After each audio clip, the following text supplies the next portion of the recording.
our show and Region's Chief Investment Officer, Alan McKnight. Alan, $70 billion in assets under management at Regions.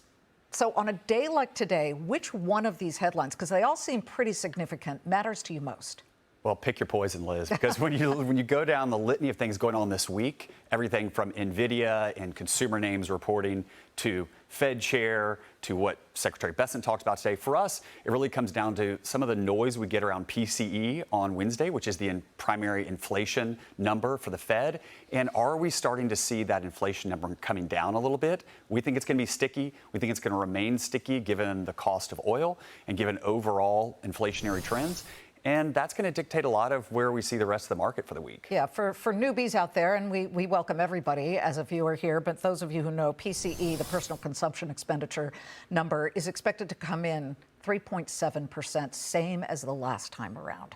This is inflation at the consumer level. I believe the core is going to come in at 3.3%. That's the expectation. So sticky is the right word here. So as an investor, what do you do?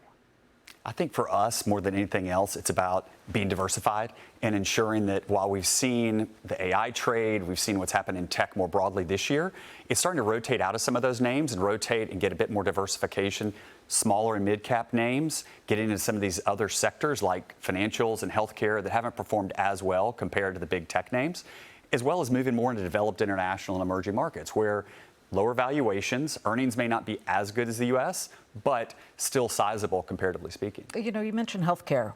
We keep hearing healthcare's time is coming.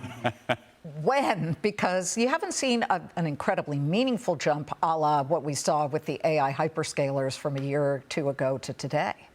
Yeah, what is it? The broken watch is always right twice a day. And as we look at it, we think that healthcare is not just a story about earnings. It's also a story about M&A. It's a story about the growth opportunities there and the long-term demographic play when you think about the United States as well as the developed world and the continued push and the further need as it relates to healthcare solutions at a reasonable price point. And I just don't think that's going away anytime in the near future. Okay, and so what are you staying away from here?